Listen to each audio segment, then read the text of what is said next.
Hello everybody, my name is Boulevard and welcome to my first Tournament Tactician of patch 2.18. Did not put one out last week because I was personally affected by the login issues that were persisting in Runeterra, as well as both fight nights being cancelled by the login issues meant I had no tournaments to look at. I didn't get to do any of my own research, and with all of that out the window, any tier list that I put out would have been disingenuous and probably more unhelpful than anything, because I would have just looked at ladder stats and I would have said, wow, dragons are doing very well. And then I would have told you dragons are tier 1 and dragons suck shit, so it would have been a bad time for everybody. Now, I'm back this week. Fight nights are happening. We had a few tournaments last weekend despite the login issues, so now I have some data to give you guys an informed consensus on what I think a tier list is going to look like. The first thing you're probably going to notice here is how small Tier 3 is. Now, I've been struggling with Tier 3 for a while, where most decks that go there just kind of sit there. Maybe they'll pop up as a one-off in like every 3 or so tournaments. So I think what I'm going to do going forward is I'm going to try just abolishing Tier 3 in a traditional sense. Like, the decks that are in Tier 3 is going to be a place for me to talk about decks that are overplayed and overhyped. For example, dragons, probably going to have a higher play rate than it should, probably not going to have the best win rate, and decks like thralls, where I think it is going to be underplayed and have a very high win rate. Because decks like that, I throw them into tier 2 and I talk about them, but if you, like, I've had thralls in tier 2 for forever, and if you go look at tournament results and you compare it to my tier list and you don't see thralls anywhere, and like sometimes it'll pop up as a one of, you just kind of leave yourself thinking, like, what is he really talking about? Why is thralls on this list? Why does he have such a big hard on for this deck? So Tier 3, might even just like rename it to like some other section, but like that's kind of what we're looking at here for Tier 3 is like thralls I think are going to be underplayed but should actually perform pretty well, and then dragons I think are going to be overplayed and probably will not perform very well. And then I always really just dive into Tier 1 and 2 anyway, so that's kind of what we're going to keep the focus on here as we move forward with Tournament Tactician. Coming up on nearly 2 years of doing these, so very happy to be able to bring you guys all of this great information and just continue on. So let's get into the tier list. Number 1, we've got Poppy Soup still doing very well. Poppy herself did not receive any direct nerfs, and I want to talk a little bit about what I mean by Poppy Soup. So at the end of the last seasonal, the Beyond the Bandlewood seasonal, I was really caught off guard by all of the Poppy decks and like Yordles and Arms decks that started to pop up, and there's so many different versions of them that if I were to try and tier all of them, well, first of all, they'd probably all be in the same tier, relatively speaking, or I can try and guess the champion combination, but they're all soup, right? Like, they all play Poppy and Bandle City Mare and rallies and go on this go wide strategy. They all have the same general game plan. So when I say soup, what I mean is decks that are still playing like the same 10 to 15 core cards that are the ones that are basically killing you every game, right? Like, it doesn't matter what Poppy Soup deck I bring, you're dying because I have 4 units and a Poppy on field. It doesn't really matter what those other units are. The fact of the matter is there's a Poppy and there's just 4 other units. Now, this extends a little bit into things like Yordles and Arms, which has fallen off in popularity. I might have differentiated Poppy Soup from Yordles and Arms Soup, but Yordles and Arms is a really weird deck in that it gets almost no ladder play. It's really a tournament-specific thing where players use it as a secondary because their Poppy was used somewhere else, so now Yordles and Arms is going to be my win condition, and that can look like a few different things, but it seems to have really fallen off with the nerfs that were put in on Tenor of Terror and some of the other Bandle City cards. So ultimately, I think Yordles and Arms is going to fall off, and we're just kind of left with the Poppy decks at this point, of which the most popular likely to be Zed Poppy. This one has been terrorizing ladder as of late. It's just your good old-fashioned elusive Demacia rally deck. Bandle Tree still doing very well. That win condition hard to interact with, and as we get more late game decks popping up into the meta like Shell Folk and Darkness and all those kinds of things doing very well, then Bandle Tree just gets a little bit better. Ziggs Poppy, of course, took a little bit of a hit with the Tenor of Terror, but still doing very well because Lecturing Yordle is a good card and a fine replacement for Tenor of Terror.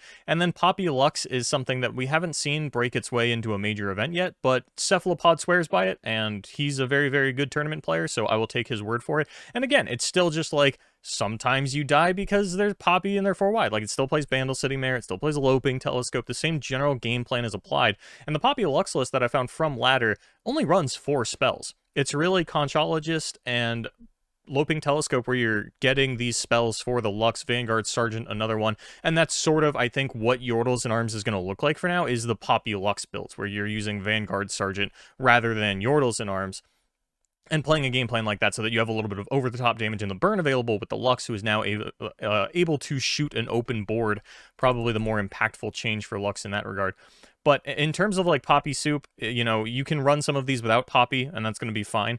But ultimately, it seems weird to differentiate the Bandle City Mayor Poppy loping telescope decks from each other, and Ziggs Poppy maybe doesn't deserve to be lumped in with all of these. It's actually probably the worst one of them for the current meta, and that could change very soon, right? But I think players have figured out that like Zed Poppy's probably going to be number 1, Bandletree number 2, say Poppy Lux number 3, Ziggs Poppy number 4. But that's where all the Poppy soups kind of come together, and I'll try to keep it uniform in any way that I can, but ultimately, like, some things are going to fall through the cracks because really there's like 17 Poppy decks, but they all kind of fall under Poppy soup. Draven Scion received a slap on the wrist in the balance patch, but ultimately nothing has changed in the list. We're still seeing a lot of players running a lot of different things. No two Draven Scion lists are going to look the same. The deck is still extremely good. Aloof Travelers is being played a lot less than it was previously. That's really the only change that has been made en masse. And also, I'm a big fan of the Captain Farron tech. We saw it perform very well throughout the seasonal, the Beyond the Bandlewood seasonal, where it almost felt like we were seeing more Captain Farron's on 8 than we were Scions on 7, and I just am a really big fan of that card, even if you're not using it sort of as the pseudo-aloof protection that you were previously, but ultimately still a big fan of this deck, still very powerful. Move on to Darkness Control, again, a deck that I've been really big on since the beginning, and it's getting a little bit better, right? We're in a very good meta for Minimorph, where Scion is very good, Shellfolk is very good, and Vi and all these kinds of things. The Shellfolk deck I'll get into in a second because Minimorph isn't as good against the Glorious Evolution Shellfolk as it was the Ezreal Shellfolk, but I still think that there's a lot of value to be found in Minimorph right now. A lot of decks fall to that card, as well as just Darkness being a very strong archetype in general. Does pretty well into Dragons from my experience. I don't know if the ladder stats back me up on that one, but I haven't really struggled with Dragons, but again, that doesn't really matter. It's more so these other tier 1 decks that you're going to be looking into. The problem that you will have with Darkness is if you run into just a Lecturing Yordle lineup, you're going to have a bit of a rough time, but even then, like, you still have Minimorph on the Gangplank or some of the other big units. It feels weird to Minimorph a Lecturing Yordle, but sometimes you got to do what you got to do. But still, Darkness has all these other great tools. You build it for the meta that you're expecting, and, you know, the deck rewards you. Glorious Evolution Shellfolk. Now, this is a new adaptation of the Shellfolk decks of old. And there's been a lot of discussion among the competitive community as to whether or not this should just be classified as a completely different deck, because it plays very differently than Ezreal Shellfolk did, despite only having a 5-card difference or so. Now, if you remember the Ezreal Shellfolk deck, the things that you'll notice that are different here is just Poro Cannon, Hidden Pathways, and Glorious Evolution. And from my understanding, that was traded out for Ezreal, I think, like Aloof Travelers and like one other card. So really very similar shells, but what they're looking to do essentially is play Glorious Evolution on that same turn, Poro Cannon into a couple of Daring Poros, and then fire off a bunch of like 0 mana cards in order to get a bunch of augment triggers onto the Poros and just one-shot you. So that's kind of the win condition of this deck, and it does play pretty differently. There's not as much Shellfolk value to be gained, but there's still a lot, right? Like, you can't just leave a Shellfolk around when they're playing things like Loping Telescope and Conchologist and pranking all your cards. This is something that won the Duo Cup that was last weekend. I believe both players had this in there. No, there were only 2 of these in the top 8. Sorry, the deck was kind of gaining its legs last weekend. What Am I brought this to the OLS, found himself in a top 8 finish, or top 4, one of those 2. But ultimately, I think this is the next evolution of the Shellfolk deck, and we will see the Ezreal version slowly start to fade out. I don't really think that there's a matchup that the Ezreal has that's significantly better than anything the Glorious Evolution is putting out. So when you see Shellfolk, this is what it looks like. Don't expend too many resources fighting over the Shellfolk. You really need to save it for that Glorious Evolution OTK. Sivir Demacia, again, this is an archetype that received 0 nerfs, so it's understandable that it's still doing extremely well. One of the harder decks to play, but ultimately, you know, we've seen it for a long time. We know what Sivir Akshan is doing. Not much has changed. It's still just a very solid deck. Probably one of the best Demacia decks outside of the Poppy soups that we're seeing. Significantly better than Dragons. I would highly recommend just playing Sivir Demacia instead of Dragons if that's something you're trying to put in your lineup. This is still the go-to Demacia mid-range deck. And then Bandle Pirates. This deck's been like neck and neck with Plunder for me for the longest time, and I don't like to leave decks that you cannot run in the same lineup in the same tier. For example, you can't run Bandle Pirates and Plunder because they both utilize Gangplank. You really can't replace Gangplank in either of them. So it feels weird to have them in the same one because it's like, obviously one has to be better, one has to fit into the lineup. Now, the playstyles are different enough between Bandle Pirates and Plunder that there is a little bit of leeway, and like, yeah, you know, maybe one just fits my matchup charts a little bit better because they are pretty different in their playstyles. But finally, I've decided to move Bandle Pirates into Tier 1. It had a very strong opening weekend. Despite the loss of Tenor of Terror, the deck's still doing absolutely fine. Lecturing Yordle is just a house right now. Players are really picking up on the power of that card and just loving it, across the board. I've even seen some Shellfolk decks starting to run Lecturing Yordle just because it is like a value 4-drop that's like very difficult to deal with, even though it doesn't synergize necessarily with the Glorious Evolution or the Curious Shellfolk itself, but still, just a house of a card. I would probably consider running just like a triple Lecturing Yordle lineup this weekend because I just really like the card. I think it's really fun. So yeah, that is what it is. But ultimately, like the strong performance of it in the opening weekend is what has kind of pushed it into Tier 1. Has pretty solid matchup charts, mostly into like it was praised for its Draven Scion matchup in the past, being slightly favored. So that's kind of where it's still gaining this bit of prowess. But I think like Draven Scion is still sort of the man of the hour in terms of this is what you are banning or building your lineup to beat. It's the deck that you still expect to be popular, and then everything else is just kind of secondary. And I don't think that the meta is going to remain that way going into the seasonal, which, by the way, the seasonal is very soon. It is on November 27th, so we are currently less than a month away from the next seasonal. It sounds like there's going to be a small expansion this month, November, or next month, rather, November. In terms of, like, I don't think we're getting, like, a champ expansion. Think, like, the KDA cards is kind of what everybody is theorizing. Like, we're going to get, like, 5 cards based on the event or something along those lines.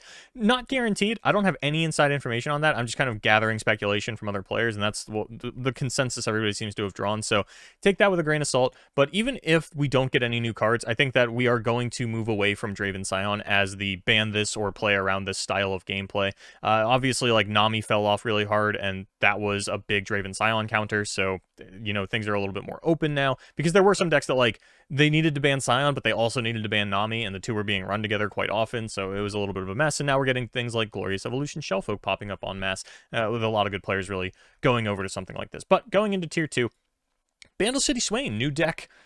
We saw it win or get second place at the Online League Series. Dr. Chekhov ran Teemo Swain, and it didn't look that great, but we've seen the Riven Swain start to pop up a little bit more, and it looks very similar to what the Teemo Swain did. And again, Lecturing Yordle, just a very good card, getting these little pings in, setting up for the Ravenous Flocks and the Scorched Earth. I believe the Riven Swains right now are even running 3 copies of Scorched Earth and 1 Noxian Guillotine to take advantage of all the different pings that are available.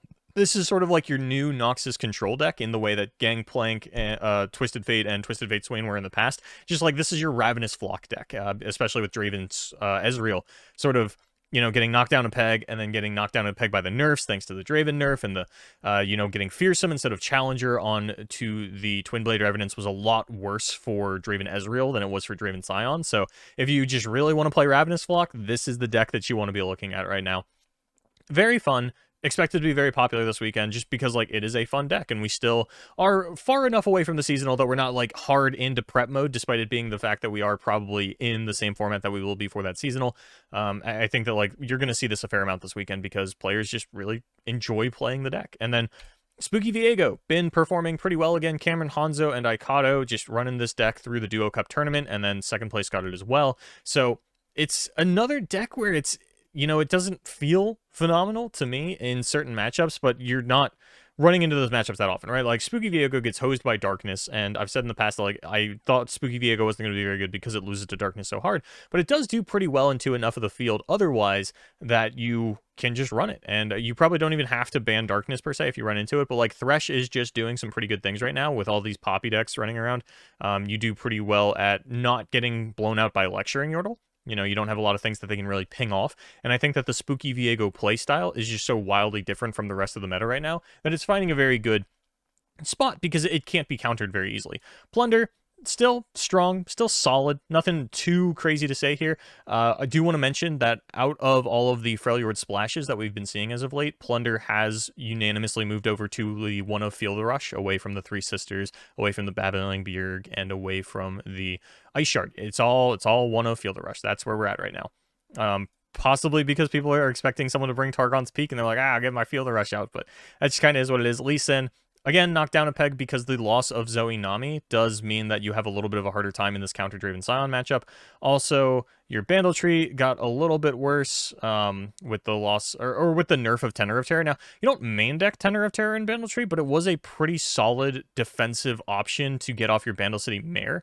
and now just having the reduced stats on that, you know, a reduction in the trading power, as well as Fearsome onto the Twin Blade Revenant, does make things a little bit more awkward for you, because unless you get off your Poppy attack, you don't have a lot of fearsome blockers in Banditry, but I digress. The point is, the Lee Sin now finds itself in a little bit more of an awkward lineup situation, and again, players are really going over to this lecturing Yordle style of play, which means there's a lot more mini-morphs running around, which means that Lee Sin, despite getting a cool little buff onto Solari Priestess, is just not really in the dominant position that I felt like it was last seasonal, and it'll probably get there again by the seasonal. I would bet money that Lee Sin will be back in Tier 1 by the time we actually get to the seasonal, but, you know, players want to try different things. There's not a lot of, like, big Lee Sin fans out there that are, like, playing this in weekly tournaments, so Lee Sin will have to sit on the sidelines for a little while, as he tends to do. And then to round everything out, Lurk has been absolutely dominating the ladder as of late. It has translated to a small amount of tournament success, but ultimately it's still kind of a weird deck to fit into a lineup. The charts are pretty polarized for it, and ultimately it's still a deck where you do need to have certain things line up. And the matchups for Lurk are usually pretty simple. It either comes down to, like, am I a deck that loses to Pike? Do they just high roll me with these fearsome units in the early game? And that's kind of the strength of Lurk, right? Is that it has so many different avenues that it can attack you from. It's either like I overrun you with these early game units, I get one Pike off, and that is something that your deck can't handle. I just mid-range out these giant overwhelm units that you can't do anything about. And I like Lurk more now than I have in the past, and the builds have become pretty streamlined. There's not a lot of Rite of Negation going around. Now, that could change for tournament. I would expect at least one Lurk in, or one Rite in tournament, but hey, that's not necessarily mandatory, and I don't really know anything about Lurk. So if the Lurk players are saying, hey, Rite's not even good on tournaments, let alone ladder, then I would trust their word on it over mine. But we haven't seen Lurk do anything crazy in tournaments. It lost one of its biggest counter matchups in Nami Zoe, but it did gain it back in Dragons. But it's still, I think that Lurk is just very suited for the ladder meta and not so much for the tournament meta. So it's going to stay in Tier 2, but hey, it's up from Tier 3 previously. And then again, Tier 3, I already talked about Thralls and Dragons. Now, there's a lot of decks that if I were still fully fleshing out Tier 3 could be on here. I'm talking about Zillion Echo, Twisted Fate Swain, Discard Aggro, Traditional Pirate Aggro. Like, there's a lot of decks that you could see pop up in a tournament, but I don't think that it's worth it to talk about them, and especially as we get more sets, a lot of the decks don't go away, right? Like TF Swain, it hasn't disappeared, it's still a playable deck, but to just look at it on the Tier 3 chart every single week and feel the need to touch on it and be like, I don't know why you would bring this, and then somebody brings it and it does, you know, whatever it does, be it good or bad, I feel that I need to keep it on the tier list because it's showing up. But ultimately, there's going to be a lot of decks that I just don't touch on. I'm going to talk on the major players, and I feel like that lets me streamline these videos a little bit better and get a little bit more in depth, while still aiming for like that 10 to 15 length that I shoot for these videos. So like, I don't want to, you know, spend a bunch of time either having things on screen that I'm not talking about or getting too in depth into Tier 3 to talk about a specific counter matchup. So instead, down here, as I had mentioned earlier, Tier 3 is now going to be reserved for things that'll be overplayed and underperform, or things that will underplay and overperform, like Thralls. Really just kind of a section for me to touch on decks that I don't think necessarily belong in Tier 1 or 2, but I feel the need to mention. So thank you so much for watching. My name is Boulevard. As always, good luck in your tournaments.